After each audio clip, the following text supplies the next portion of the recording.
What's up, everybody? It's the Hardy Construction. You can find us at hardyconstruction.tumblr.com, youtube.com/hardyconstruction, as well as facebook.com/the Hardy Construction with your host Comp and Max AC. Today's film is Return to Sleepaway Camp. I guess this is the fifth one or the fourth. It is the fifth. Technically, it's the fifth one. Return to Sleepaway Camp, 2008. 2008. Camp Manabi is where kids torment each other, but people soon start turning up dead. Boy, oh boy. Directed by Robert Hiltzik, who directed the original Sleepaway Camp film. Right. Written by Robert Hiltzik. That was a good movie. Can you imagine? I don't know what's going on. It stars Vincent Pastore, Michael Gibney, Paul D'Angelo, and a bunch of other people. This is the fourth year for the Hardy Construction. This is basically our anniversary, fourth year anniversary of the Hardy Construction. We didn't do the fourth Sleepaway because it's not even a movie. Yeah, you can't even really find that film because I think it became a tradition. We did our first episode is Hardy Construction. The show used to to be called Chicken Over Veggies. It's like a 3-hour episode. We do like every scene for scene. Yeah, with the sound and everything. You can find it on archive.org. The first episode, because the show I used to do a podcast called Chicken Over Veggies with a bunch of people. And then I remember, I was like, damn, I want to do, a horror podcast. And I was like, let me see. I wanted to do Asian horror. And then I, called Danny up. And I was like, you want to do this podcast? And he's like, sure. And Danny used to be called Danny Dickbags. And, oh, yeah, it was Danny Dickbags. I think I was in a deep depression at the time that we started that.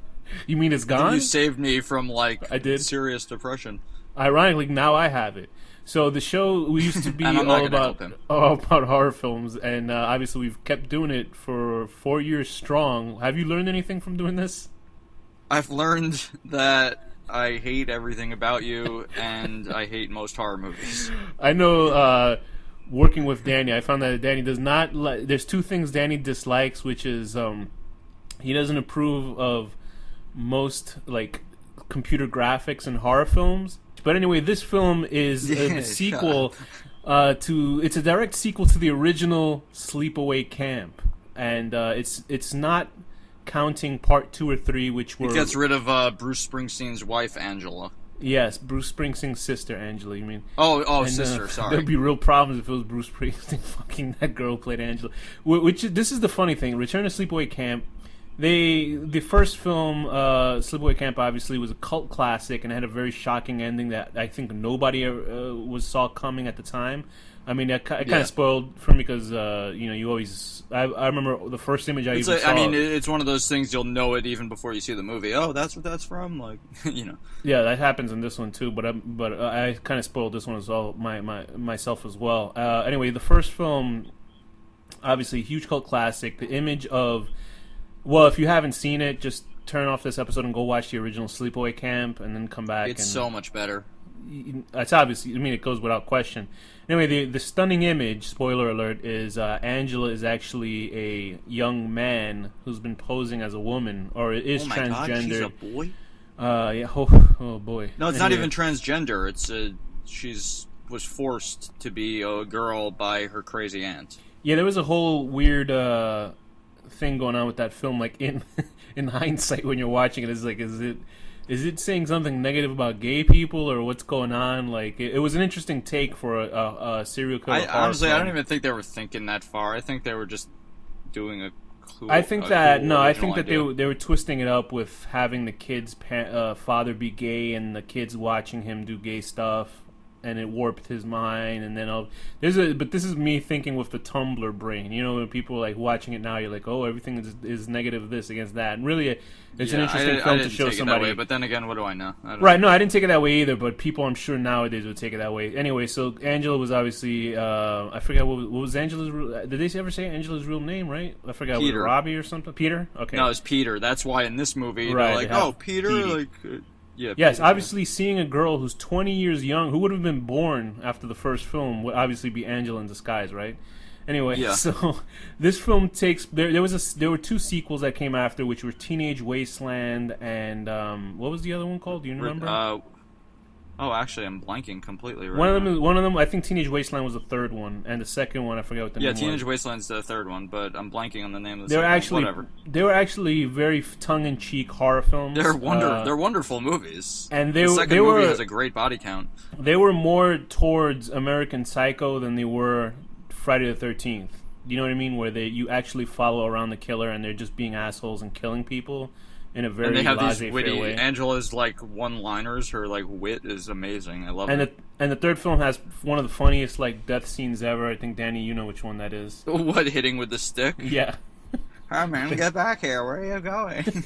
It's a guy getting hit over the head with the stick, very lazily, by the way, to death, beaten to death with a stick. With a stick, because the stick wouldn't fucking break. And right before that scene, that same actor is like having a love scene with a girl like 20 years his junior, and it's like possibly 30. the most 30 years his junior. It's probably the most uncomfortable love scene. You can tell that the actress was like, "Oh my god, I can't do this." I once saw a porno film with there was this, I'm gonna name check. There was this girl named Isla Fox, and you could tell it was like a really rich guy that hired like obviously this porn girl to be an escort for him. And he was just like the most disturbing looking, like big fat bald guy. And did you ever see the guy from no, but you can tell that she's counting the money in her head while she's trying to have to touch his body. And it's not even a hot scene. It's not even like a sexy scene. It's just like a very depressing scene. You know what I mean? He's like, good lord. You know that porn you put on my Facebook page recently? Like that little clip? Did I put porn? Oh. It's like really What was the bizarre. clip that I put? It's just like, he keeps going, no, stop it, no, stop it. As the girls like trying to have sex with him. But did you watch the whole thing where it's like this woman? Yeah, no, I watched the whole thing. Yeah, it's like I guess it was like a German porno film or something, and this woman like is young, obviously younger. She's like in her 20s or something, and she's just going up to the 60-year-old man or something, and she's just sexually harassing him, and he goes, "But I'm a virgin." So like I guess the whole joke of that is that he was a virgin, and obviously he has, like, they cut it off before they show anything, but still that's class act stuff. Anyway, to Sleepaway Camp, the second and third films were great, but I guess that there was more of a push to go back to its original roots, because the first Sleepaway Camp, there was a definite feeling to that movie that I really liked about it, even from the first frames of the movie, that there was like the opening of the film is the opening credits, obviously, and then you hear the Sleepaway Camp theme, and then you hear kids laughing, but you just see like an empty Sleepaway Camp, basically, and it really felt like there was something like brooding. Yeah, there was a creepy feeling to it, and that kind of lasted throughout the whole entire film. And that film had like some pretty bad actors in it. For the most part, it's like a legitimate movie. Right, but it felt like realistic. It felt real. It felt like more and it actually organic captured to the time. like the feeling of Sleepaway Camp, because I've gone to Sleepaway Camp. Was Sleepaway Camp like the late 70s, early 80s? I always forget the year that film was made, but it was definitely I think the 80s. It definitely felt more organic to the way the film was. Like there was definite feeling to it where you're like, this felt real. You know what I mean? So I guess obviously people were petitioning, or fans were like, it's such a cult classic that fans were like, we want another one with the original director, the guy who wrote it before, I guess, the studio. I don't know what happened to this guy. Maybe he did a lot of drugs. He's only done two films. He's only done 2 movies: Sleepaway Camp and Return to Sleepaway Camp, directing. So something happened within those 20 years or so that he forgot how to make a film. Because the first film felt like a movie, and this one feels like I have no clue. Collage that has to be edited into a movie or something. Like, I know movies that have bad actors, right? Like, let's say the number one movie that had bad actors was Birdemic, right? This movie has. Oh, God. This movie, okay, let's say Birdemic had a cast of 10 people, right? For the most part, it was like 6 or 7 or 8 people. This movie, and they're all bad actors, okay? This is a movie that has 20 people, and they're all horrible actors. So I don't understand. Right. Like, so this they're not to me worse is a movie than Birdemic. Come on. But but they still have more bad actors. So there's more bad acting per screen time than anybody in Birdemic. I mean, that the main kid, what's his name, Andy, or I don't know. I don't even know his fucking name. The main kid, the annoying kid in this film. Whatever. Right.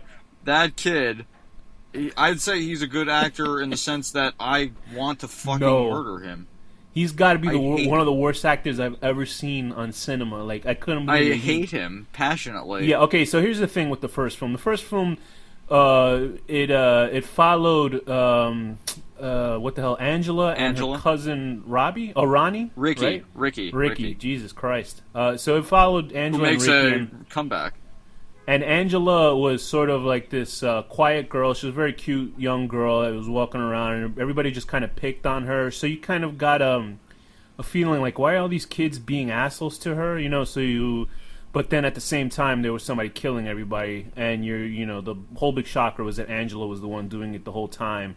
I liked how she was like a young teenage girl, but then she had a body of a masculine man at the end of the movie. Yeah, and even if you do think she's the one doing it, and it seems obvious, you don't expect that she's going to be a boy. Right. So that was a big shocker. In this film, you can't tell whether the film wants you to sympathize with the main character, supposedly the main character, Alan, who is this loud, obnoxious, fat kid. Do you watch Adventure Time at all? No, I don't. There's an episode called Donnie, or I think that's the name of the episode. Basically, it's about this like ogre that lives in like this grass village, and he's really, really obnoxious and exudes this gas called like Obnoxion or something, and it keeps away like werewolves. And that character is exactly this fucking kid. The character's meant to be super obnoxious. Like, this kid, I swear, like, if I was rooting for the bullies, like, if I was in that camp, I'd be right along with them, like, laughing and pointing at this kid. I fucking hate him. The one thing with this film is that 99% of the characters are unlikable. Like, there's not really any likable characters in this film. I won't say that all the actors are terrible. There's only 2 good actors in this film, really. It's okay actors, which is Vincent Pastore, who's Frank, the head counselor, the guy who owns the place, I guess. You know, the guy from Sopranos. Yeah, the Sopranos, big pussy. They even find a way to put that in the fucking movie when Alan is like, "Leave me alone, you big pussy!" Ha ha. That's hilarious. And then there's Isaac Hayes, who shows up somewhere. Who's chef, of course. Obviously, he's playing chef. And I was like, what's Isaac Hayes doing here? Like, is this when he like quit South Park for the Scientology thing, and then he like passed away after? But and there's also Petey, who reminded me of Meadow Soprano for some reason. Petey Petey is this character that shows up to defend this hot. kid Alan. Yeah, she is hot. I looked her up after, because like in the movie she looks like Meadow Soprano with like a 50s doo-wop haircut, and she's cute, and all she does, she's only facilitating being somebody nice and protecting Alan when people pick on him. There's actually people like that in real life. I can't believe that they actually exist. Like people that have nice feelings towards people. I'm not used to that. Alan is the main character, who's this really obnoxious, fucking horrible actor. I looked up the kid's name, Michael Gibney, and I'm not sure, but I think he's actually a pretty famous sous chef now. That's like has a high-selling book.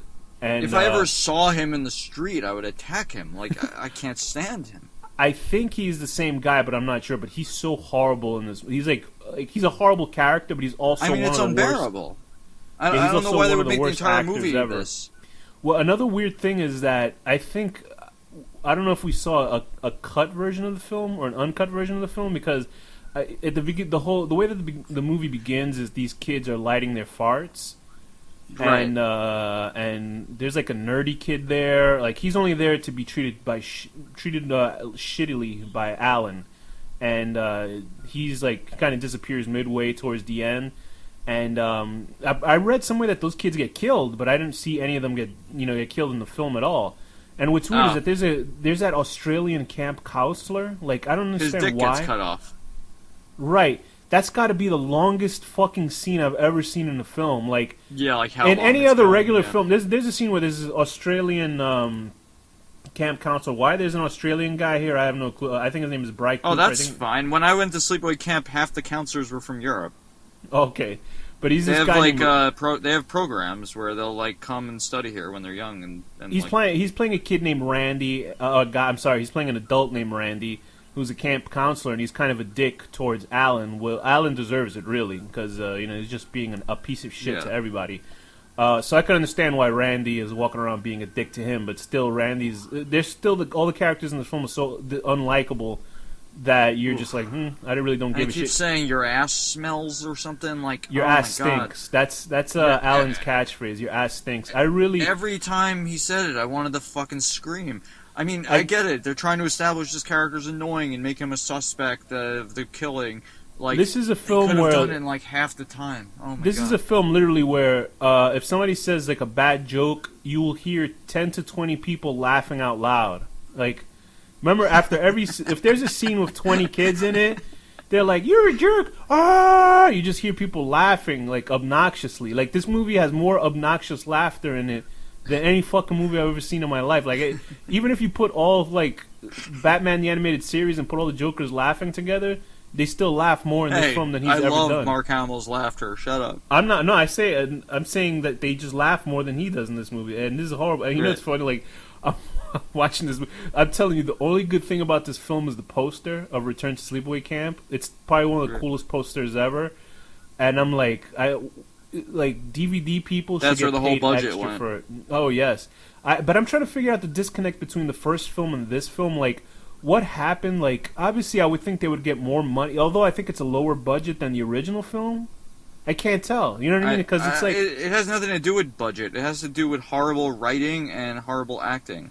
And I don't know the casting in this film because every actor is really bad in this film. I mean, I don't know. Like, I mean, we've worked with actors for no budget at all who are way better than anybody in this movie. So it's not like a matter of you need lots of money to get good actors. You just need to attempt to get good actors for 10 seconds and you'll get them.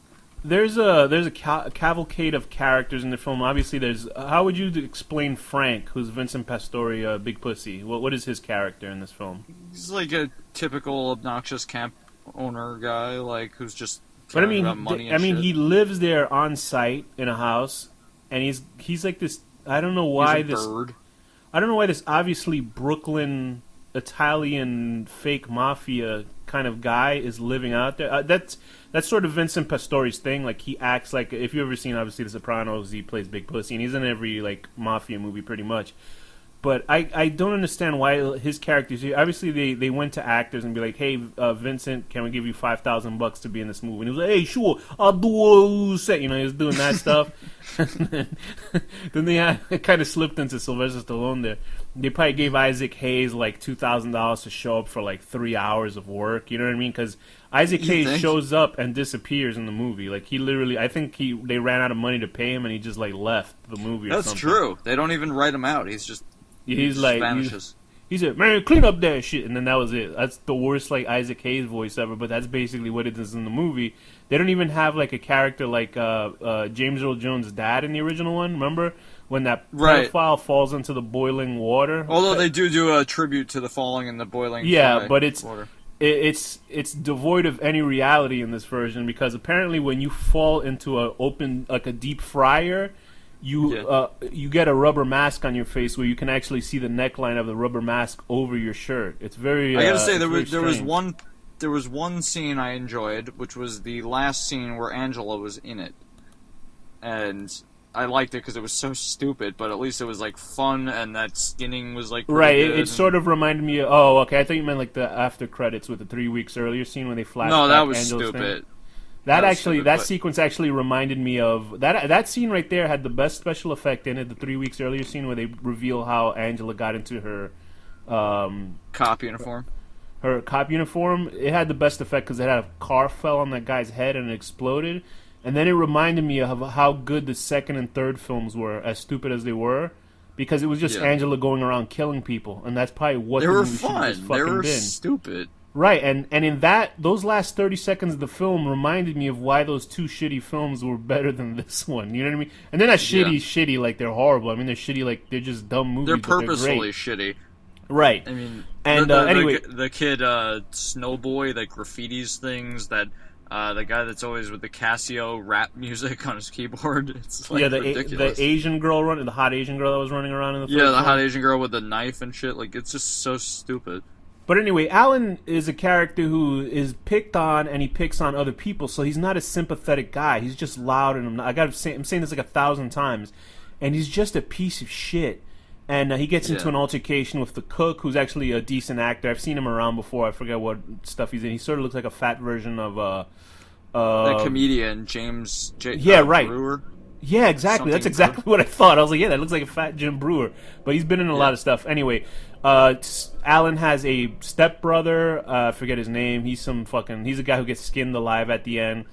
And then there's that guy who saw Angela for what she Ronnie. was in the original. Ronnie. That guy is Ronnie. so veiny. He's like, his muscles are so like vascular. I don't know what Ronnie he does. is a guy who's obviously like in his mid 60s, I would assume, but he's like walking around in a tank top because I guess he wants to impress women. He's huge, like this huge muscles. He's got these big guns. You know, he's in shape. But all that time he spent at the gym, he didn't spend it fucking getting acting lessons because he did not. He was way better as a young guy. Yeah, he has two. I remember when I showed you the trailer for this, and you couldn't believe that he was in the trailer, and you started laughing really hard because he was kind of doing the same thing he did in the first one. I mean, he's the one that goes, "Oh my God, she's a boy." That's his like classic line, you know. And he's the one that does that. In this acting, in this one, he goes, "No!" That's what he does in this one. I mean, to see his acting, it's like seeing a unicorn. You can't see acting this bad anywhere else. I mean, it's really, really bad acting. Like if I was the director, I mean, the director had to have been watching I mean, people were on set watching this being made, right? Like they weren't Ricky. like. What was the deal with Ricky too? Actually, Ricky's horrible. And the thing is, Ricky actually looked young. You know, he still looked young. I assume he's probably in his late 30s. By the time this film is being made. Because he's actually he's in a rock band. That's probably why his hair is blonde in the film. He doesn't look like the same Ricky that was in the original one. They didn't even tell him to like dye his hair black. You know, he was like I mean, like they could have fucking done like spray on hair, like because Ricky in the original one, he was just sort of like this. This is, I guess, could you consider this Italian American horror? Because it's Italian. I get what between Ronnie and Ricky. In the original one, all the characters, I guess, were Italian. I never really thought about that, but you know, Angela looked like an Italian girl. Ricky was an Italian kid. Obviously, everybody was mostly Italian. And so then you got the mafia guy from Sopranos. Yeah, this is like an Italian horror. This is like. If this is what the Italians have to offer as far as horror goes, they should just fucking give up. I couldn't believe it. I don't know. I just made that fucking assumption right now. I was like, yeah, like, do Italians not like gay guys? And I love Italy, but this is not a good representation of Italy. No, not at all. At least they're respectful to transgender people because Ricky talks about Angela as a female, and the other guy's like, he's a fucking guy. You know, it's kind of that stuff. So they were like, well, at least they're respectful in that way. They were looking ahead of their times. Anyway, Ricky's horrible. He's a horrible actor. I thought for the second that he was in film, I was like, oh, cool, it's Ricky. And I was like, oh, man, this is horrible. Because he was decent in the first film, from what I remember. Yeah, no, he was fine. He was fine. Actor. He was just like a little kid actor. And in this one, he's sort of like this jaded asshole. But I understand, when people turn into adults, they obviously change. He must have done a lot of drugs or something. And then there's oh boy, there's a sheriff character. The one that with the voice box. Yeah, the sheriff character. I don't know what they were. I mean, I don't understand the post production. He looks like it looked like Ringo Starr. He does. You don't understand is that how could nobody tell that was clearly a woman dressed up as a man? If I had, because here's the thing. I heard about this movie and I was like, I want to see all the killing in this film. I'm pretty sure, Danny, that I saw a version that cut out a lot of the murders in the movie. Because I swear there was a lot more deaths in this film. I saw the one that was like on a streaming website. They have it on YouTube as well, but the quality in YouTube looks like it was fucking shot in a third world country. Like it was horrible.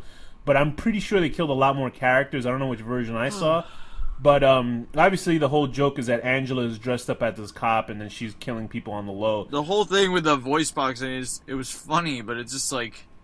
Was there something wrong with the voice box for you? Because it just sounded like they lowered her audio, but you could still tell it was a woman talking. Like, a voice box doesn't sound like that. A voice box sounds like, I will get you. You know, like the guy from South Park? You know, Jimbo? No, not Jimbo. Jimbo's friend. It's Jimbo's friend. Yeah. Whatever. Ned, right. Like, you know, that kind of voice. Yeah. You know, that's what it sounds like. It doesn't sound like, I was like, what the fuck is wrong with the audio in this movie? I enjoyed I did find it kind of funny how he's like slamming, restraining Ronnie while talking in the voice at the same time. Here's the thing: this is such a cheap production. There's a scene where Ronnie runs into Frank's apartment or house in the film, and you. Such a cheap movie. Ronnie runs in, because this is after I think he thought PD was Angela or something like that. Right. He runs in He goes, Frank, and you can hear a guy in the background go, okay, let's go. You hear a guy working behind the scenes out loud say, okay, let's go. Oh, I'm going to have to rewatch that part. It was fucking horrible. I was like, I had to watch it twice because like this is terrible. Why wouldn't they like just lower the volume on that part? It's not hard to get that out of there. So at least in the first 15 minutes, we have the chef guy get killed, and it's a horrible, like, cheap graphic. It's just they didn't have money to do really great graphics. There's only one sequence where they have special effects maybe two sequences, right? Where they use where the guy that's three. That's like standard effects. That wasn't like CG effects. There's two sequences where they use CG in this film, where the guy lights a joint and they light a joint because he has kerosene in his mouth and he blows up. And it's one of the worst graphics I've ever seen. And the other one is when Vincent Pastore's Frank has a cage put on his head and rats eat his face out. I don't know how a rat ate his face and ended up inside of his stomach. It's not like it crawled down his fucking throat. He could have bit the rat. Yeah, no, but I mean, come on. He could have bit the rat. You know what I mean? He's just going, oh, no, come on, guys, stop doing it, guy. You know, it was just horrible. It was really bad special effects. And, I mean, do you know that kid? I think that kid, that was Dewey from... Which kid? The kid, I think his name was Weed. Oh yeah, Weed. You know the two kids that were smoking weed, and they made the kid smoke cow shit. They made Alan smoke cow shit. How could he not smell the cow shit? I thought that was the kid from fucking the youngest brother from Malcolm in the Middle, but I guess I could be wrong. Honestly, like I know I said it already, but like I'm usually very anti-bullying, all this kind of shit. But like I'm telling you, like if I was around that kid, I would be joining everybody. I would be the bully. Like, I swear. But the thing is, there's something about him that is so dislikable. Every single person in this film was a bully, and they just... It's like Donald Trump in child form. I swear to God. Like, there's something fucked up about that kid. And the thing about this film is that you want, like, at least in the first film, there was a pretty substantial body count. There was like 10 to 12 kids that get killed at the end of the film. Like, little kids... Yeah, but it doesn't happen till the end, though. Right, which kind of happens here too. Like a bunch of like the body count. You have to wait an hour and like 10 minutes before more people get killed in this film. And it is unbearable to wait in this movie. The kid just keeps going. And it really is, and because it's not like stuff is going on where you're seeing the killer walk around in the darkness. You don't see that. You just see people picking on Alan, and Alan with his fucking frogs.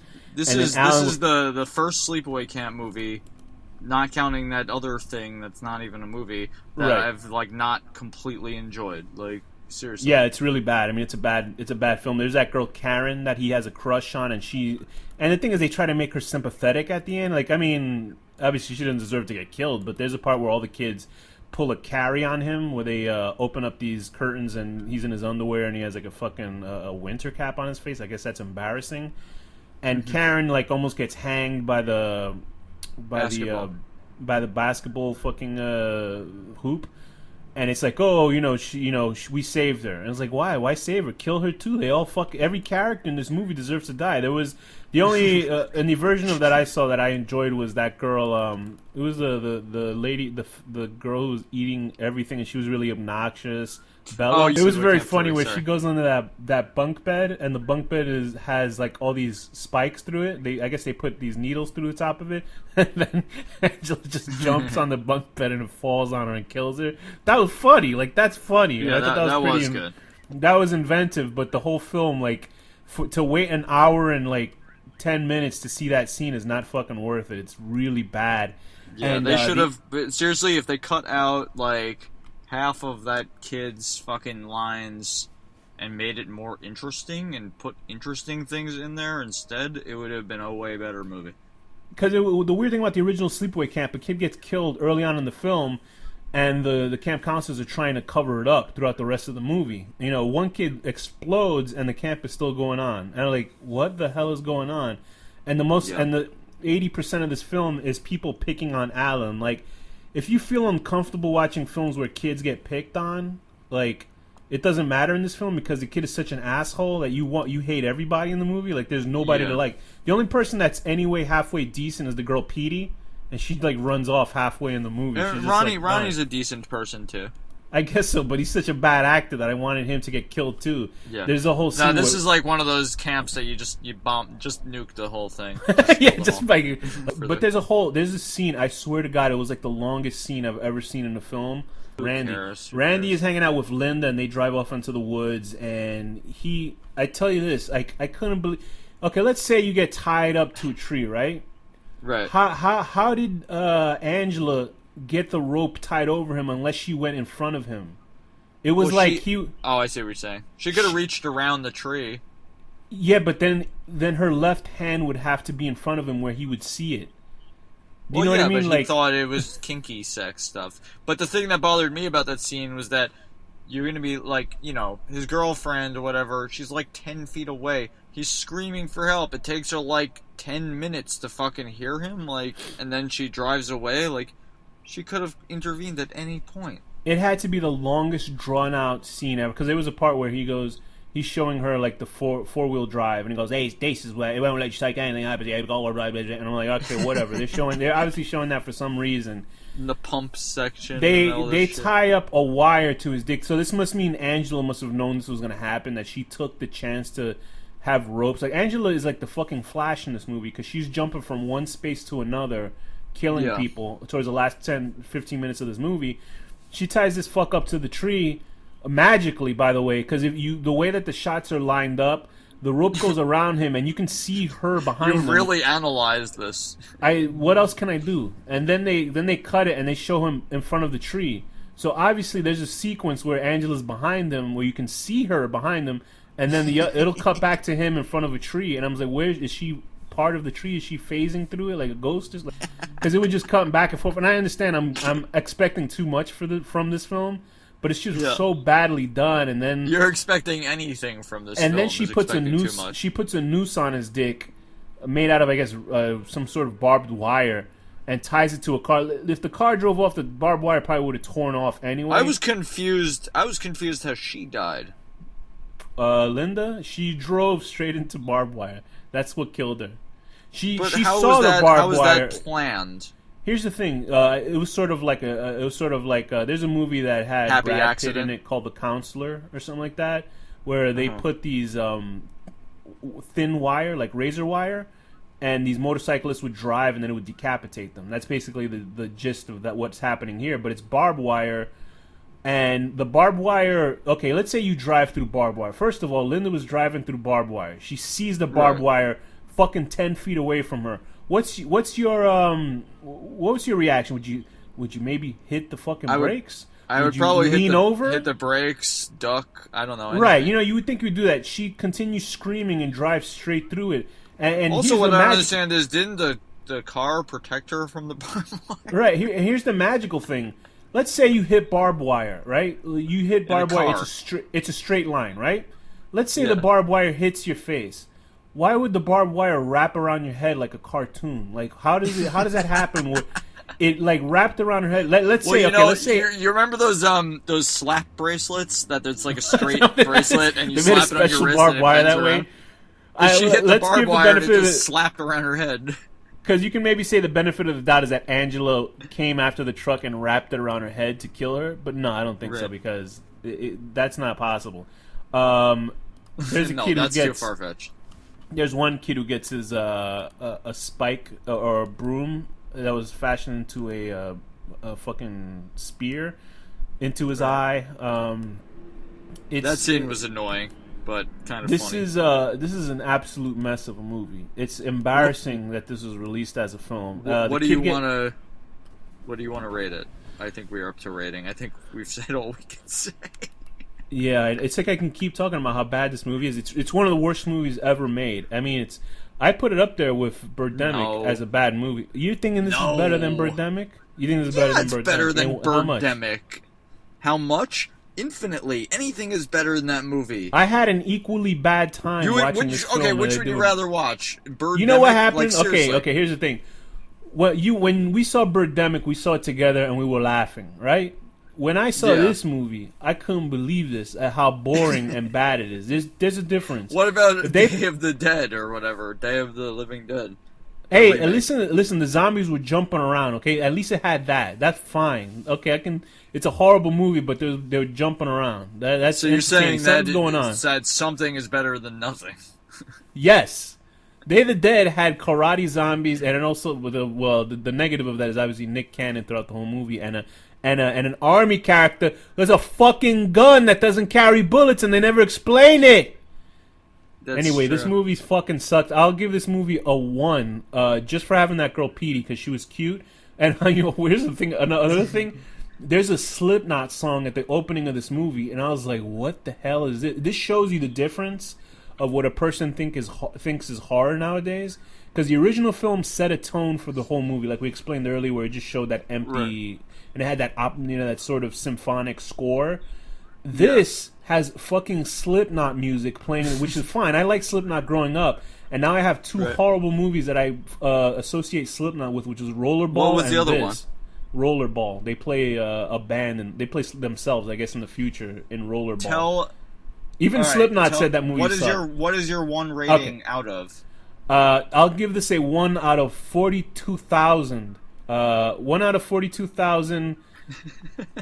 Doing the worst miming effect of putting a tube down someone's throat when obviously they're not pushing any tube in somebody's mouth. They're just miming that their hand is moving. Okay, I'm gonna give this. Movie sucked.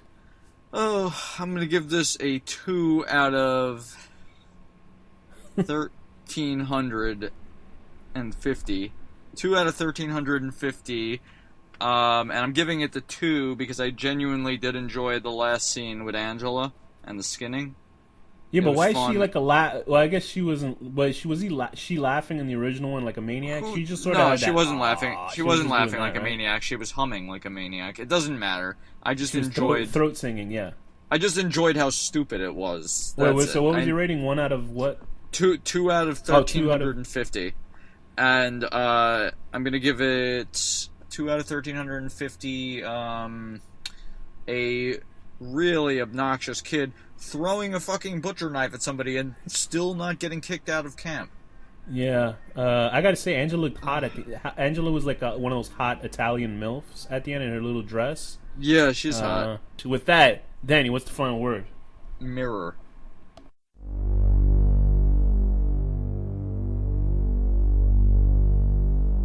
The horror deconstruction.